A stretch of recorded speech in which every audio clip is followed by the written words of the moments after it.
All right. What is up, D3? This is Corey. Welcome to this month's monthly compliance webinar called Sports Wagering. Can I or can't I? Today, I brought a friend along with me. You saw her yesterday and have probably had her answer a case or two in RSRO. It's Julie Zeich. Hey, Julie. What's up? Hi, Corey. Glad you could be here. Before we get rolling, just want to remind everyone of our normal housekeeping items. First, just like our other webinars, this is going to be recorded. And once we wrap up, Bryn's going to make sure that it gets posted on the D3 webinar page on ncaa.org. These slides that Julie and I are going to go through, I think are already up there. So if you want to follow along, that works. Next, if you have questions as we run through the slides, please use the Q&A function. We'll do our best to get you answers before we close out the day. But if it's something a little bit more complicated, I might ask you to put it into RSRO. And then finally, just so you know, it has been a bit stormy here in Indy today. So Julie and I are really hoping that we make it through the next 30 minutes without freezing up on you or completely losing power. So it's anyone's guess at this point, but we're going to do our best. I'm going to start with our game plan, just like we did last month. Julie is going to tell us a little bit about yesterday's webinar. So it's going to be a really quick review for those of you that were able to join in. But for those of you that couldn't make it, she's going to give some helpful information about what was talked about yesterday. And then she's going to run us through where you can find all of the rules that have to deal with sports wagering, as well as the resource that is absolutely the first stop for staff whenever we're asking or answering questions that come along in the sports wagering space. After she does that, I'm going to come back and talk us through some of the most common sports wagering questions that we get. I'm going to answer them, and then I'm going to try as best I can and as easily as I can to explain to you why that's the answer to each question. And then finally, before we end things by taking your question, Julie is going to talk a little bit more in depth about the student athlete reinstatement process, because sometimes stuff happens. Sometimes that stuff happens in the sports wagering space. And so we want to make sure you come away from this webinar knowing what you need to do if something goes wrong. So with that, I'm going to toss to Julie, and Julie, take it away. Thank you, Corey. So for those of you who were able to tune in yesterday, myself along with our colleagues Clint Conkabrow and Carrie Wheelhouse discussed sports wagering, but focused more on the research surrounding the sports wagering and the resources that are offered to help your institutions in your educational and harm reduction efforts. So all of those links that we covered yesterday are found on the NCAA Sports Science Institute website and www.nca.org/sportsbetting. So sportsbetting. Moving forward with some rules and resources, as I promised yesterday to those who tuned in, today Corey and I are going to get a little bit more into the nitty-gritty from a legislative and application standpoint. So to start off, I'm going to cover some of the rules and resources, and then I'll hand it over to Corey to talk about some real-world examples before we bring it all together and talk about what happens if we've got an oops. All right, so starting with the bylaws, when you are thinking about sports wagering, we start in bylaw 10. So in this bylaw, we are defining what sports wagering is, and I know we can all read, so let's just talk about what it actually means and how it applies. So sports wagering is an activity in which someone places, accepts, or solicits a waiver of any type on intercollegiate, amateur, or a professional team or contest. Now, it's important to note that this restriction only applies to the sports that the NCAA sponsors. So if you want to bet on competitive basket weaving, it is not an NCAA violation. You are good to go. In the bylaws, we also discuss what an actual wager is. So in order for something to be considered a wager for our purposes, something has to be given in exchange to get something in return. So think entering a March Madness pool for $5 with the chance to win 100. That example is considered a wager because you put something in a value in exchange for the chance of getting something in return. These bylaws apply to anyone associated with college athletics, so staff, coaches, admin, FARs, obviously student athletes, and people who work in the conference offices. An additional resource that's an oldie but a goodie, Classics Never Die, January 6, 2007 Ed column. You can find that in LSCBI. It's got a ton of good information regarding sports wagering and sports wagering activities. Now that we've got a good groundwork, I will turn it over to Corey so we can chat about some real life scenarios. Okay, thanks, Julie. So if you're paying really close attention to everything that Julie just went over on that last slide, these questions are going to seem pretty elementary to you, but like she said, they're also kind of some of the real life scenarios that we get. It's really easy to think, oh, I can read what the definition of a wager is, but what does that really mean in real life application? So that's what we're going to go through right now. We're going to start with a question. Can I bet on things like the Kentucky Derby or NASCAR or pickleball or Julie said competitive basket weaving? The answer is you can. That is a very clear yes. And the reason why you can goes to the scope of the sports wagering legislation. It applies in sports that the NCAA conducts competition in the bowl subdivision for football. So think the D1 Friends, all the bowl games that you watch between Christmas and New Year's, and in emerging sports for women. If it doesn't fall into one of those categories, and you have a hankering, you can wager on other sports. So again, Kentucky Derby, NASCAR, pickleball, basket weaving, what have you, are all fair game. If any of those sports were to become sponsored by the NCAA or get on the emerging sports for women list, that's when their status in the sports wagering world would change. Moving on, I'm the volunteer assistant equipment manager. Can I bet? The answer to that is you cannot. And the reason why you can't is because, as Julie said, the sports wagering rules apply to very specific groups of people in Division III. It applies to student athletes. It applies to non-athletic staff who have athletics oversight. So think of your chancellor or your president, your athletic direct report. In certain circumstances, maybe your faculty athletics rep. All of those people who have a connection, a direct connection to athletics, they need to be following these rules. Also, conference office staff. So to all of my commissioners and associate and assistant commissioners out there, we're looking at you as well. And then all athletics department staff.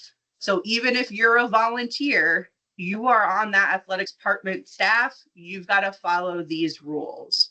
So just make sure that who's ever, working with your student athletes, working with your teams, working with your departments, they have at least a little bit of knowledge of all this sports wagering stuff that we're talking about. Next question. Can my president have a wager with a rival school? You may be thinking, well, Corey, I just heard on the last slide that people with athletics oversight have to follow these rules. So this is obviously a no, right? Wrong. Your president can. And the reason why is because there's a very specific exception in bylaw 10.3 that talks to things like traditional wagers between institutions or wagers or an item that might go back and forth and is associated with a particular contest. So two really easy examples to think of here is, let's say you've got a crosstown conference rival and it is your biggest volleyball match of the year. Winning president makes the losing president wear the winning school's jersey for a week and on camera and in the picture in the newspaper. That would be okay with this exception. Also, think of some of our really historic and treasured D3 football rivalries, Cortica Jug, Monon Bell. That is an actual tangible item, right? That is dependent on the outcome of a game. That is something that is specifically permitted by this exception. So things like that, you are A-okay. All right, moving on. Can Corey and Julie have a friendly wager on a round of golf? I'm not going to speak for Julie here, but it's probably more likely that people would try to pay me to leave the golf course entirely due to my lack of on-land coordination. But we're just going to like pretend here for this question. And theoretically, we can. And you might be thinking, Corey, but the NCAA has golf. How is this okay? I'm going to bring up the scope of the sports wagering legislation again. And instead of focusing on that part that talks about the sports that it applies to, we're highlighting what kind of events this applies to. It applies to institutional practice, or it applies to any competition, whether it be intercollegiate competition, amateur competition, or professional competition in those sports. So me and Julie out there making our fools of ourselves on the golf course doesn't fall into any of those competition categories. So if we wanted to, we could bet lunch on a round of golf. Now we're going to move into some of the more timely questions, given that it is March. So can I be in a March Madness pool where I don't pay to enter the pool, but I might win a prize at the end if I pick some good picks? The answer to that is yes, you can enter that sort of March Madness pool. And this goes back to that definition of a wager that Julie talked about. Impermissible wagering is when you give something up to potentially get something else. So in this scenario, you're not giving anything up because you didn't pay to enter, but you might get something, you might get a prize. This is not a wager for purposes of our legislation. So that's why it's okay. Next one, can I be in a fantasy league where I pay to enter, but there's no prize at the end for me to win? You can. This is the flip of the previous slide. So again, wager, give something up to get something else, because in this scenario, you paid to enter, you gave something up, but there's no possibility to get something in the end. It's not a wager for purposes of our legislation. And then our last one in this little bucket, can I be in a March Madness pool where I do pay to get in and I might get a prize at the end? And if you're tracking, you're following along at home, this is where you cannot do the thing, because this is a wager per the definition of our rules. You are paying to get in, so you're giving something up, and there's a possibility of a prize at the end. So you have the opportunity to also gain something. This is a wager. This is what you should be avoiding at all costs. We also, not necessarily directly related to sports wagering, but we always get a couple of questions that are kind of like wagering adjacent. And so I've got two of them here. The first one is, can our team sell Super Bowl squares as a fundraiser? The answer to this question is a no. Your teams can't do that. And that's because the definition of sports wagering includes what you see there: placing, accepting, or soliciting a wager of any type on intercollegiate, amateur, or in this case, pro team contest. So because the Super Bowl squares are tied to the very specific outcome of a professional game, your teams can't use it as a fundraiser, because they would be taking those squares, they take people's money and base it on an outcome of a game. Next question, that's kind of wagering adjacent. Can our team use state lottery numbers for a fundraiser? The answer to this is sure, you can. And the reason why that is because this doesn't really have anything to do with sports. State lotteries are separate and apart from any sort of intercollegiate, amateur, or professional sporting opportunity. So if you have a team that's interested in doing this sort of fundraiser and you were to submit that question into us at staff, we would just make sure that you're tracking on bylaw 12511. That is our institutional and nonprofit promotional bylaw. So there's a whole list of things that you got to consider to make sure that that institutional fundraiser is okay.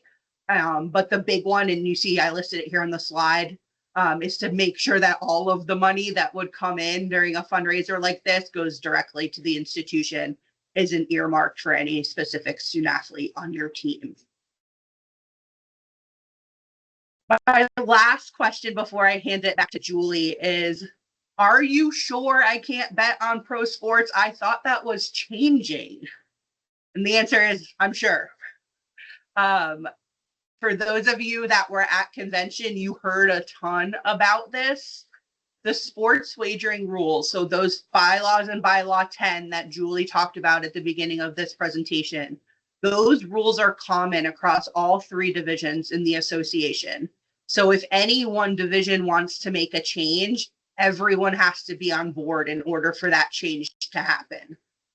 We thought there was a point in time where we thought all three divisions were going to be moving forward together with a change in the pro sport area. But back in November, Division One rescinded its proposal and Division Three referred its proposal at convention in January. So again, because 2 out of the 3 weren't there, there are no changes even in the pro sport space. At this point, I am going to hand it back to Julie. We're going to talk a little bit about reinstatement. Thank you, Corey.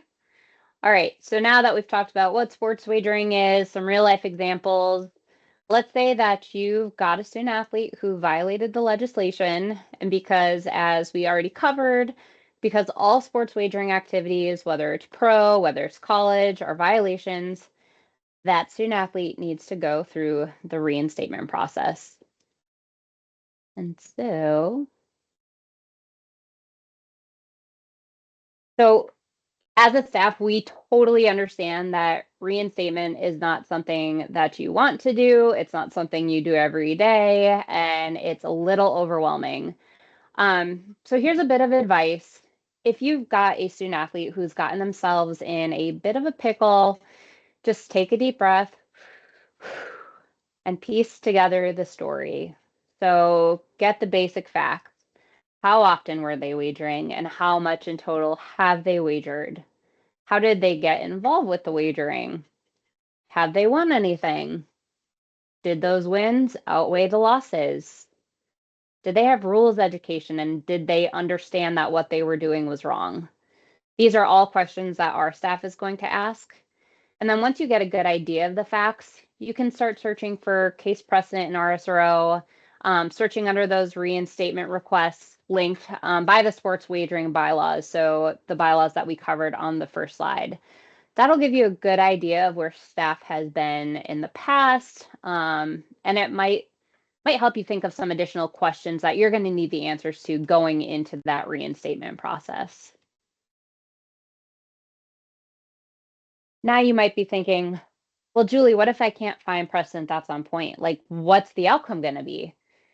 So for a starting point of where the outcome could be, I strongly recommend referring to our reinstatement guidelines. These can be found on the handy dandy NCA.org website. So as you see here, I tried to map it out on the slide. First, you're going to go to the D3 landing page on the membership side of the .org. After that, you will go to those compliance resources, and at the bottom of that, it says Student Athlete Reinstatement. Once you get to the Student Athlete Reinstatement homepage, there's a little link on the side that says Division III SAR Committee Guidelines. Now, it's important to note that those guidelines are just starting points. Those are the starting points that have been decided by the Division III Committee on Student Athlete Reinstatement and what a potential outcome should be specific to a certain violation. So what do these guidelines actually mean? Well, there are 2 buckets that I'm going to talk about. The first one that you see here on the slide is the bucket that we see the most. So think your internet wagers, your wagers made on the popular apps, the things that are going on more frequently. On the right-hand side, that's super small font, and I don't expect you to be able to read it. That's an actual screenshot of the guidelines. So it's a tiered model based off the dollar value amount that was wagered, right? So Corey and I said, you know, in order to be a wager, you have to give something of value to get something in return. So what that starting point is on the tiered system is how much was put down or how much was wagered. Regardless of what is wagered, the reinstatement is going to be conditioned that the student athlete receive sports wagering rules and prevention education. Dependent on the dollar value amount wagered, there could be a related withholding condition. And finally, if you've got a student athlete who actually profited from their activities, so one more than they lost, those profits will need to be repaid to a charity of their choice. Additional questions that staff and the committee consider: the frequency of gambling. Was this a student athlete who wagered $500 on a one-time bet, or was it somebody who was maybe wagering $25, you know, once or twice a week? These are all different questions that we'll ask in order to come to a fair outcome. Now, I told you that there were two different buckets. This is the second bucket. The second bucket of violations that we see are considered to be the more egregious violations. So these violations are considered to be integrity issues. Think point shaving, think doing something to influence the outcome of a contest. Or if you wager on your own sport at another college institution, let's say you've got some maybe insider information that someone's hurt, so you wager on your sport at a different institution. These guidelines, like I said, are considered to be more egregious, and they come with a much harsher starting point and are always reviewed on a case-by-case basis. So you can see there on the top, those integrity issues, those start at permanent ineligibility. Based on the mitigation, staff and the committee can come off of that. But that is just to reinforce that those are considered very serious violations. Again, our staff will work with you on collecting all the facts and the mitigation during the process. So don't panic, because we got you.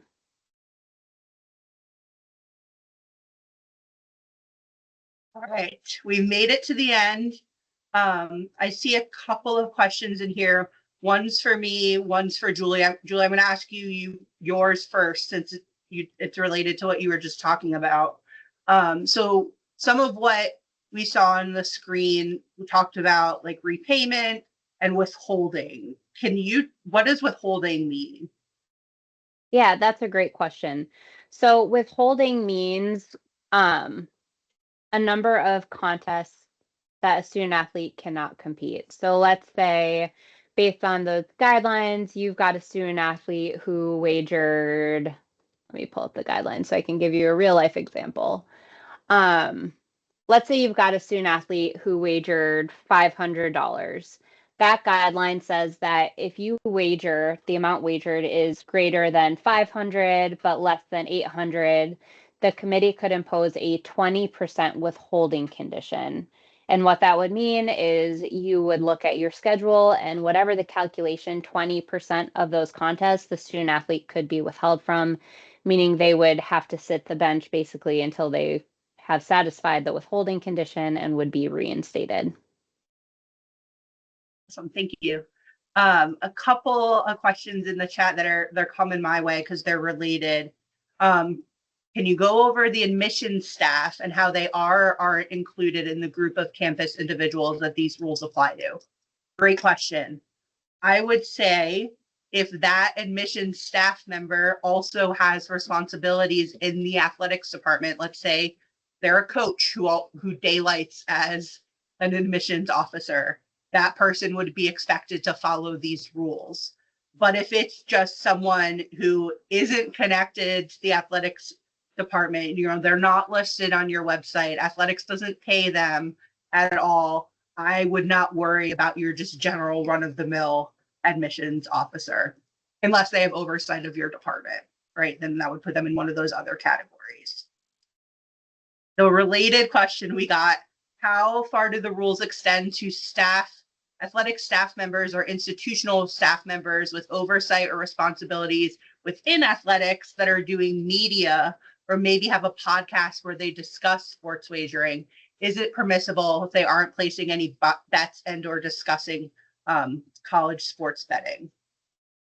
In the past, when we've been asked questions about podcasts or either a student athlete getting a job with a company that we might typically say is sports wagering related, we say it's not in and of itself impermissible to work at a company like that or to do a podcast, but your job function or your conversations on that podcast cannot be giving any insider information that might affect an outcome of a game, can't be making predictions of any college contest or professional contest, can't be given inside knowledge of, Julie's riding the bench this weekend and she won't be, your starting point guard or whatever the case may be. So while it's hypothetically not against the rules to have kind of one of those adjacent positions or speaking on a podcast, you really, really need to make sure that there is a clear line between what your job function is or what your conversation topic is and anything that could be misconstrued as sports wagering or even approaching that line. If you have, and I say all of that, Anne would say, if you have a specific question of like, here's the podcast that our staff wants to be a part of, or here's the internship or job opportunity that our student athlete has, absolutely send that our way in RSRO, and we will help figure it all out. Another question, I can take this one, Julie, because it's just general housekeeping stuff. Can we receive a copy of your slides? Absolutely. So they are going to be posted on the webinar page on nca.org. Bryn does a really great job of labeling the general D3 webinar and the compliance D3 webinar. And then there'll be a link for the recording and then a link for the slides as well. So head to that page and you'll find these slides, last month's slides, all the slides in the months moving forward. And also that ed column that Julie mentioned at the top, because that's where we got all these scenarios from for the questions that we ran through. Thanks, Bryn. Bryn just threw it into the chat. All right, another question. Is there a one-page PDF that we can share with staff and student athletes similar to what we have for social media? Awesome question. Not currently. Can absolutely add it to the list of things to do, because I think that would be a super helpful thing to have in maybe a more digestible way than what the ed column currently is. All right. Anything else as I awkwardly stall for time just a little bit longer? Not seeing anything. So thank you all for tuning in today for our second compliance webinar. April topic TBD, but I'm thinking it's going to have to do with something with bylaw 17 playing in practice season. So tune in. Also, if anyone out there is coming to Indy next week for the swimming and diving championships, I will be camped out at the natatorium. So come say hi. Otherwise, have a great weekend, everyone. See you soon.